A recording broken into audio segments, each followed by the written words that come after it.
ఓం శాంతి. ఈరోజు మురళి 11/7/2026.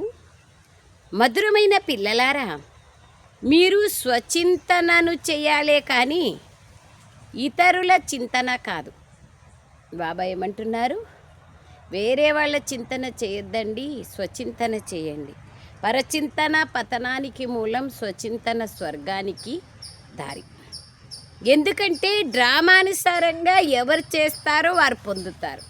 కర్మ ఫిలాసఫీ తెలుసు కాబట్టి ఎవరు ఏం చేస్తారో వాళ్ళు పొందుతారు.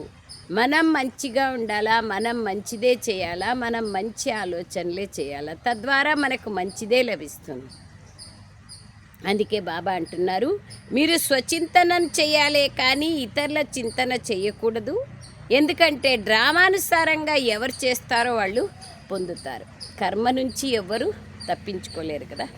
ఇక్కడ కోట్ల నుంచి తప్పించుకోవచ్చు కూడా. తర్వాత యజ్ఞంలో కూడా అనేక ఉపాయాలతో తప్పించుకోవచ్చు. కానీ ధర్మరాజపురిలో తప్పించుకోలేము, కర్మల నుండి తప్పించుకోలేము. ప్రశ్న: త్రికాలదర్శిగా అవ్వడం ద్వారా ఆత్మకు ఏ స్మృతి కలిగింది? జవాబు: నిజానికి మేము మూలవతన వాసులము. ఈ డ్రామాలో పాత్రను అభినయించేందుకు ఇక్కడికి వచ్చాము. మేము ముఖ్యమైన నటులుగా అయ్యి 84 జన్మల పాత్రను అభినయించాము అని ఆత్మకు స్మృతి కలిగింది. ఇప్పుడు తండ్రి సమ్ముఖంగా ఉన్నారు. మళ్ళీ బాబాతో పాటు ఇంటికి వెళ్తారు. పావనంగా అయ్యి ఇంటికి వెళ్ళాలి. పావన ప్రపంచంలోకి వెళ్ళాలంటే పావనంగా తప్పక కావాలి. ఎలాంటి దేశమో అలాంటి వేషం వేసుకోవాల్సిందే కదా. మళ్ళీ సుఖధామంలోకి రావాలి. ఈ ఆట అంతా భారతదేశంపైనే రచింపబడి ఉంది. ఈ స్మృతి అంతా త్రికాలదర్శులుగా అవ్వడం ద్వారానే కలిగింది. జ్ఞానం అనే 3వ నేత్రం లభించిన తర్వాత త్రికాలదర్శులైతాం. దివ్య బుద్ధి ద్వారా, దివ్య దృష్టి ద్వారా. ఎప్పుడైతే త్రికాలదర్శులుగా అవుతామో అప్పుడు జ్ఞానం యొక్క, సృష్టి యొక్క ఆది మధ్యాంత జ్ఞానం మనకి అవగాహనలోకి వస్తుంది. అప్పుడు నేనే దేవతగా ఉంటిని, ఇప్పుడు ఈ విధంగా అయ్యాను, మళ్ళీ తిరిగి అవుతాను, 84 జన్మలు తీసుకున్నాను. ఈ జ్ఞానం ఇప్పుడు మాత్రమే మనకు తెలుస్తుంది. అదే బాబా అంటున్నారు, మనం మూలవతన వాసులము. ఈ డ్రామాలో పాత్రను అభినయించేందుకు వచ్చాము. ఇక్కడ ముఖ్యమైన నటులుగా పాత్రను అభినయించినాము. సత్యత్రేతాయుగంలోనూ ముఖ్యమైన నటులుగా, ద్వాపర కలియుగంలోనూ ముఖ్యమైన పాత్రను అభినయించినాము. అందుకయ్యే బాబా అంటారు, ఈ స్మృతి అంతా త్రికాలదర్శులుగా అవడం ద్వారానే లభించింది. పాట: నీ దారిలోనే చనిపోవాలి, నీ దారిలోనే జీవించాలి. మర్నా తెరి గలి మే, జీనా తెరి గలే మే. ఓం శాంతి. ఓం శాంతి. బాబా ఈ పాటను ఎవరు గాయనం చేశారు? పిల్లలు.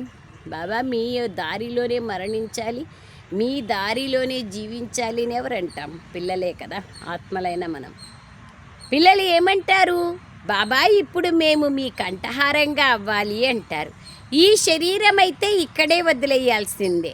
శాంతిధామము లేదా నిర్వాణధామంలో తండ్రి మరియు ఆత్మలమైన పిల్లలైన మనము ఉంటాం.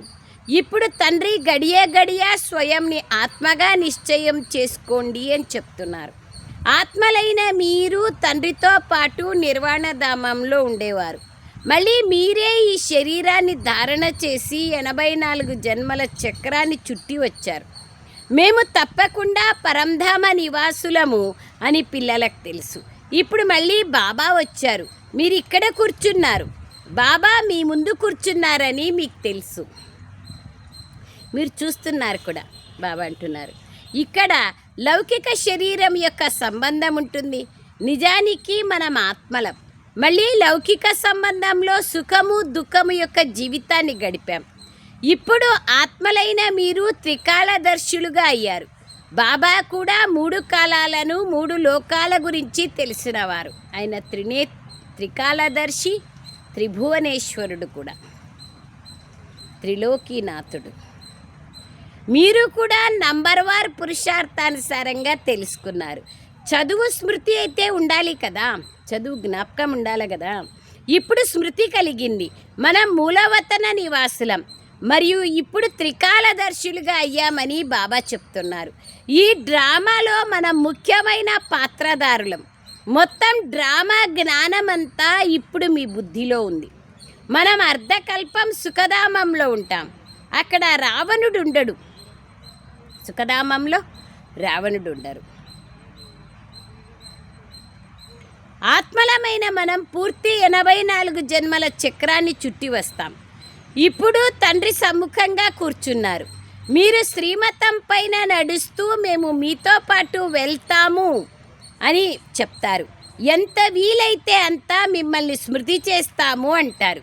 పిల్లలైన మీరు త్రికాలదర్శులుగా అయ్యారు కాబట్టి రోజంతా ఇదే ఆలోచనలో ఉండాలి. మనమేమో ఆలోచనలో ఉంటాము. బాబా రోజంతా ఏ ఆలోచనలో ఉండమంటారు, మనం ఏ ఆలోచనలో ఉంటాం. ఇది మనం ఇంపార్టెంట్ విషయం. ఉన్నతోన్నతమైన వారు ఒక్క భగవంతుడే. వారితో పాటు పిల్లలైన మీరు కూడా ఉన్నతోన్నతంగా ఉండేవారే పరంధామంలో.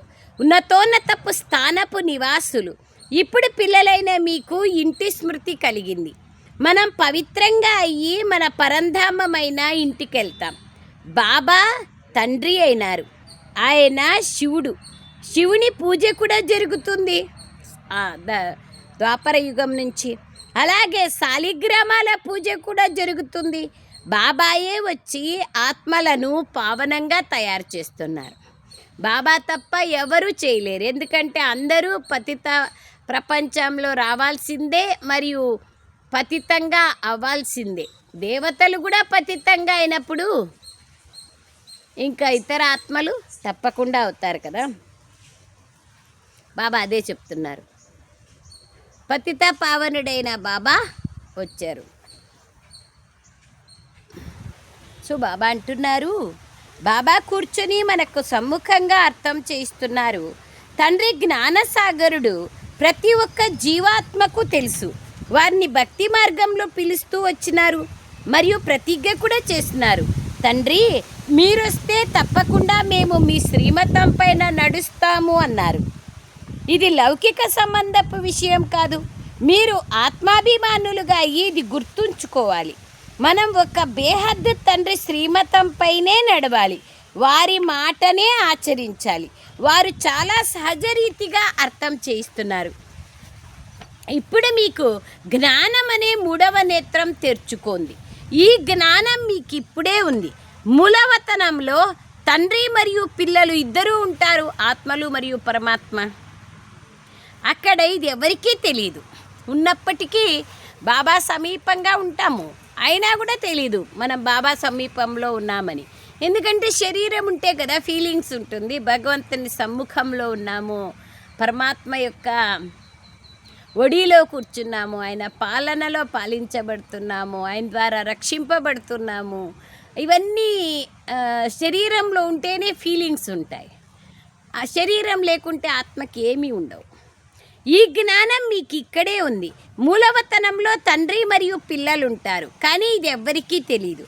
ఇప్పుడు పిల్లలైన మీకు తండ్రి తమ సూక్ష్మాన్ని తెలియచేస్తారు, తన రహస్యాన్ని. తాను ఎవరు, ఎక్కడి నుంచి వచ్చారు, తన రూపమేమి, నామమేమి, గుణమేమి, ధామమేమి, కర్తవ్యమేమి, ఈ అన్ని విషయాలు ఇప్పుడు బాబా తన సూక్ష్మ రహస్యాలన్నీ చెప్తారు. తానే జ్ఞానసాగర్లు. ఇంకా ఏ సత్సంగాలలోనూ నేను ఆత్మలను చదివిస్తాను అన్నారు. ఇది మీకు తెలుసు. మీరు ఆత్మాభిమానులుగా అవ్వండి అని బాబా మీతో గడియ చెప్తారు. ఆత్మ ఈ డ్రామాలో పాత్రధారి, పాత్రను అభినయిస్తుంది. ఆత్మలైన మనం ఈ వస్త్రాన్ని తీసుకున్నాం. ఆ నటులు వస్త్రాలను మారుస్తూ ఉంటారు. ఆత్మలైన మీరు నిరాకార ప్రపంచం నుండి ఇక్కడికి వచ్చి ఈ శరీర రూపే వస్త్రాన్ని తీసుకుంటారు. వారు కేవలం తమ వస్త్రాలు మారుస్తారు. ఆత్మలమైన మనకు బాబా మళ్ళీ వచ్చి రాజయోగాన్ని నేర్పిస్తున్నారు. ఇప్పుడు బాబా వచ్చారని పిల్లలైన మీరు అర్థం చేసుకున్నారు. మరి తప్పకుండా మనం ఆ తండ్రికి సహాయకులుగా అవుతాం. పవిత్రంగా అయ్యి మొత్తం భారతదేశం అంతటినీ పవిత్రంగా తయారు చేస్తాం. మనం శ్రీమతం పైనే నడవాలి. బాబాని స్మృతి చేయాలి అని శ్రీమతం చెప్తుంది.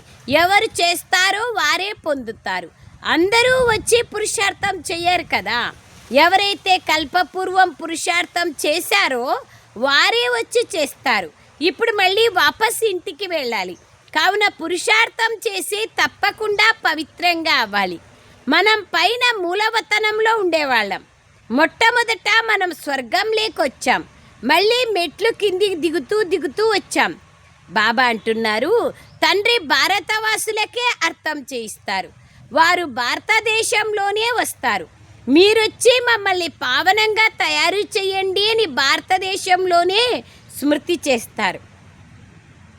మీరు శరీరాన్ని ధారణ చేసి మాకు శ్రేష్ఠ కర్మలను నేర్పించండి అని పిలుస్తారు.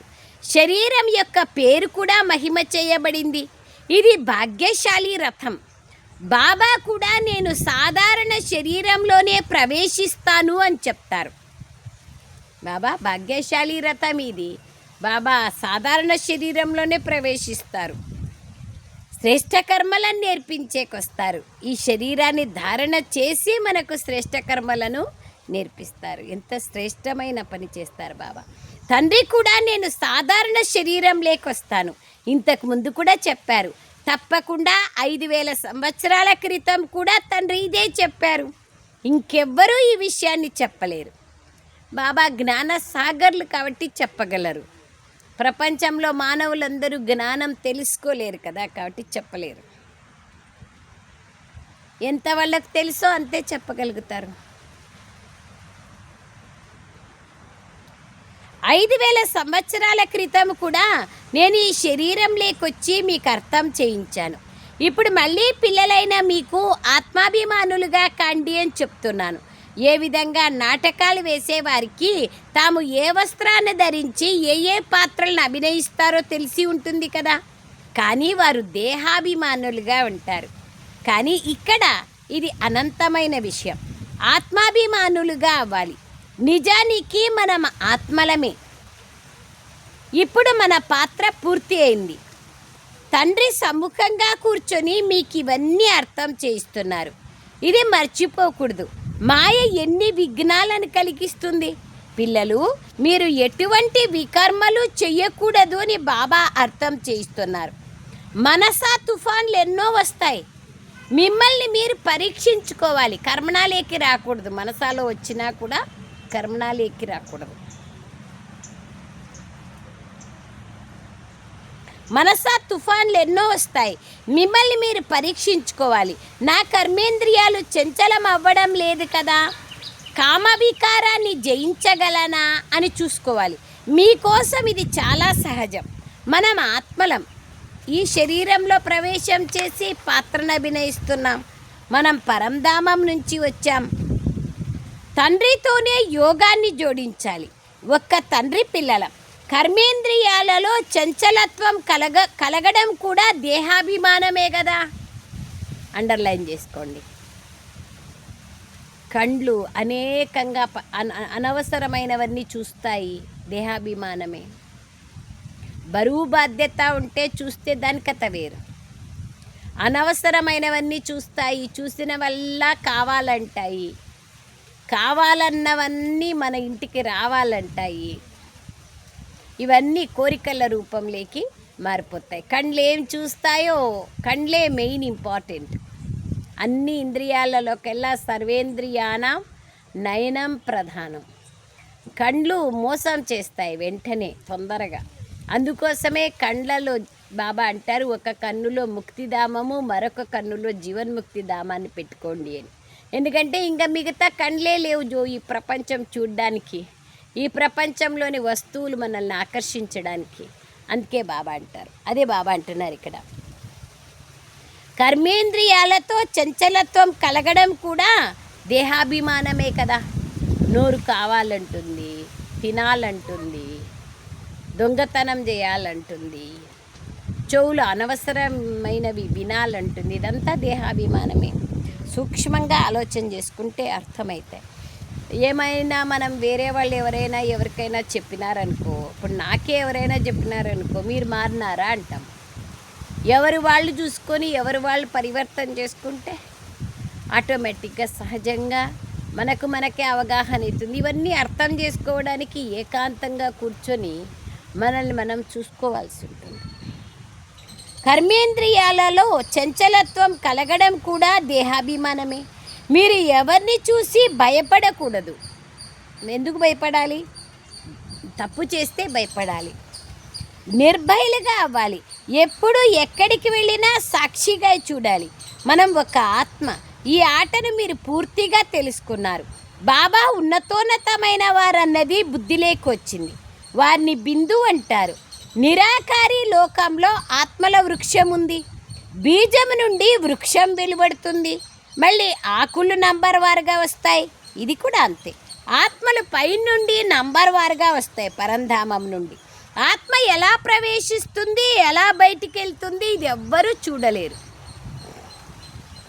ఆత్మ కనిపిస్తుందా? ఏమైనా కనిపిస్తే డాక్టర్లు సైంటిస్టులు పట్టుకుంటా ఉండ్రి.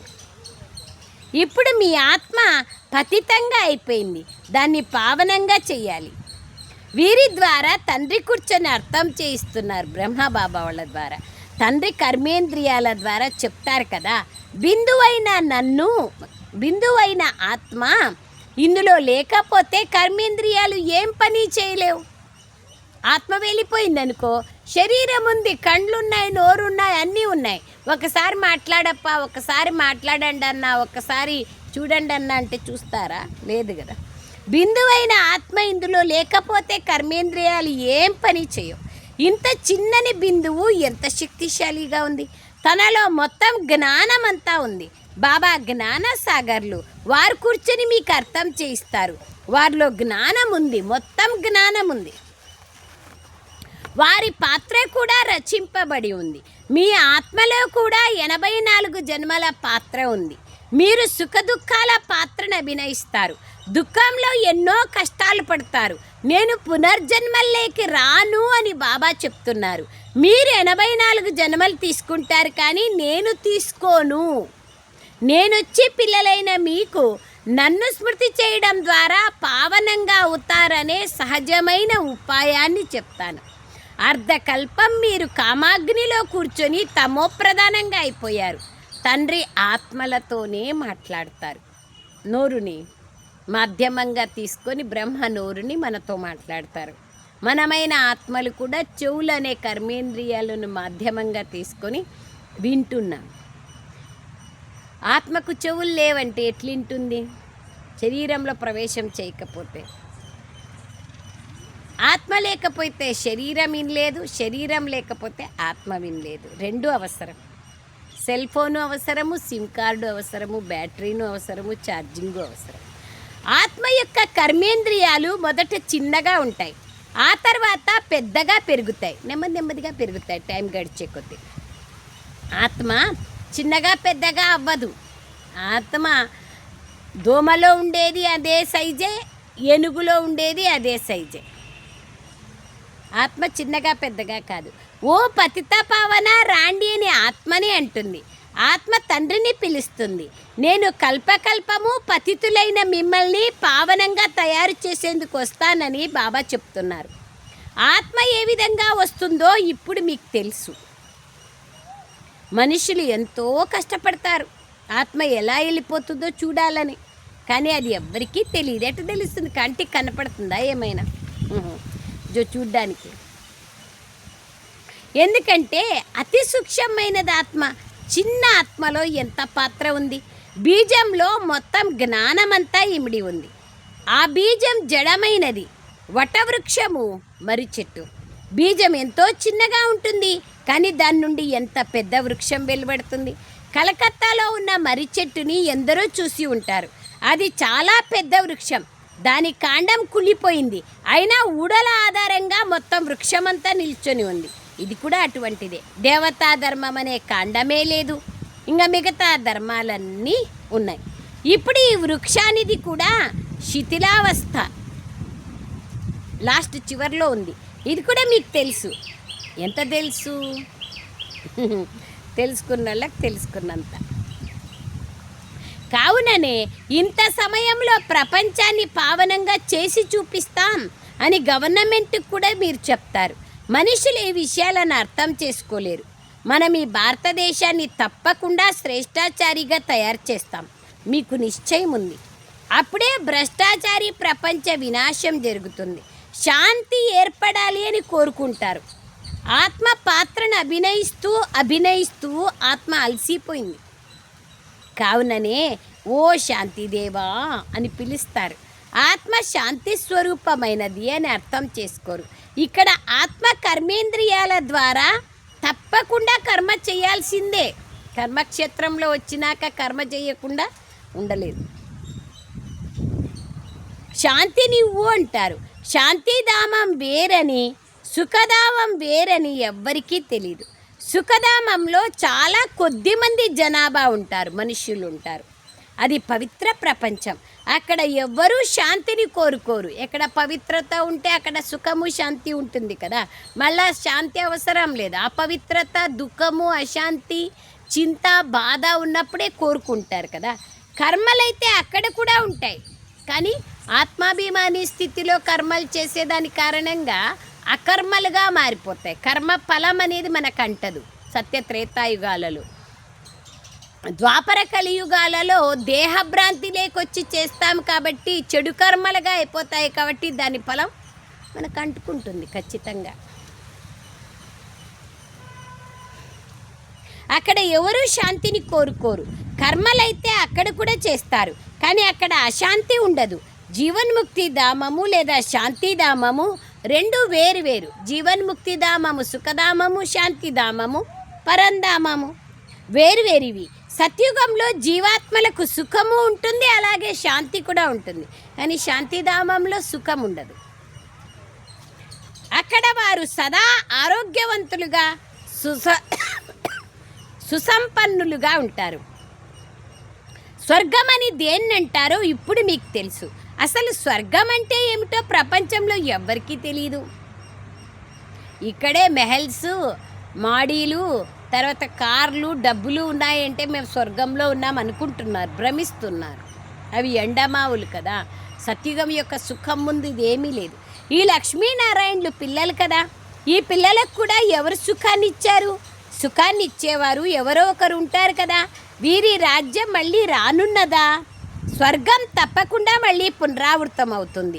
స్వర్గంలో ఉన్నప్పుడు నరకం మళ్ళీ పునరావృతం అవుతుంది అనరు, తెలియదు అప్పుడు. పవిత్రత సుఖశాంతుల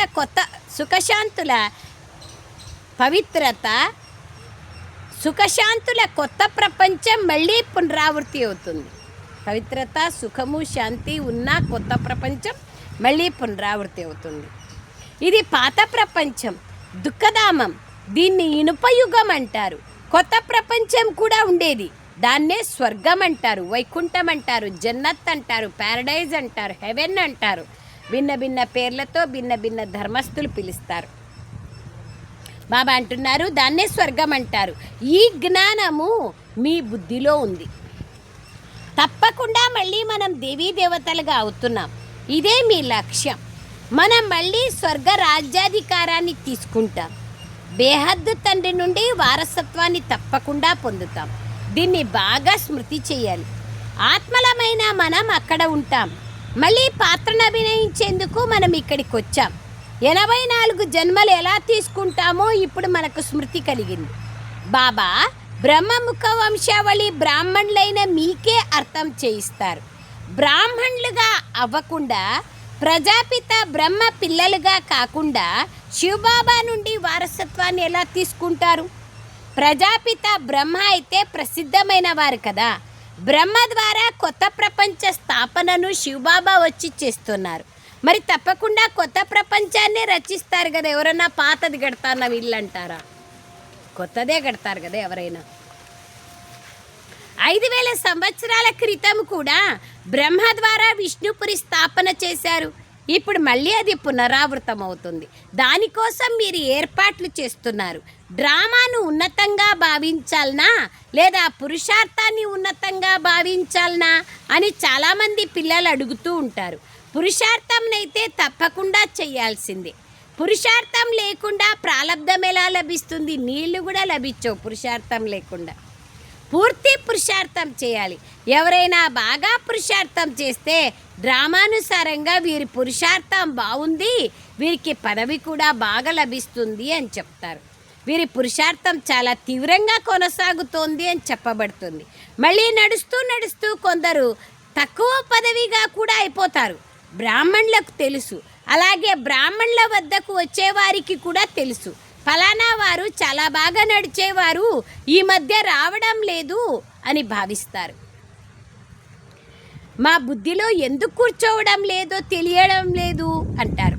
అసలు బాబాని స్మృతి చేయలేకపోతున్నాము, ఇంకా చాలు మేము నడవలేము, అయ్యో ఇది చాలా పెద్ద గమ్యం అని ఇలా రాస్తారు.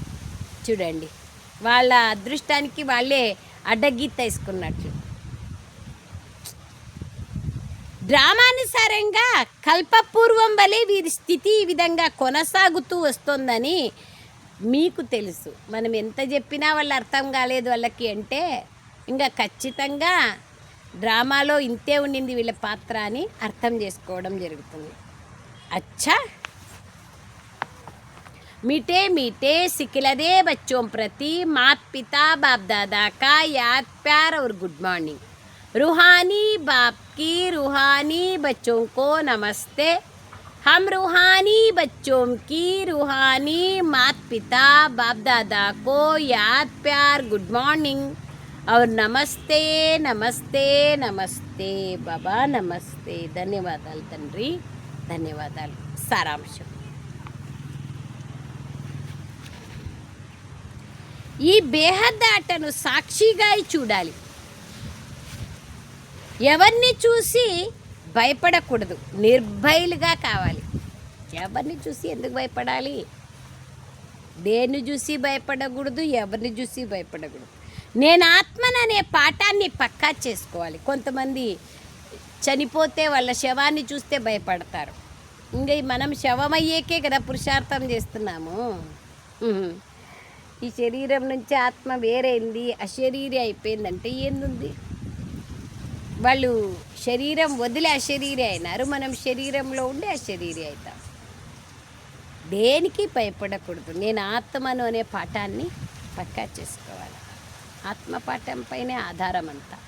సెకండ్ పాయింట్, మిమ్మల్ని మీరు పరిశీలించుకుంటూ నా కర్మేంద్రియాలు చంచలం కావడం లేదు కదా, కామవికారం పైన విజయాన్ని పొందానా, ఆత్మాభిమానిగా ఎంతవరకు అయ్యాను అని పరిశీలించుకోవాలి, పరీక్షించుకోవాలి.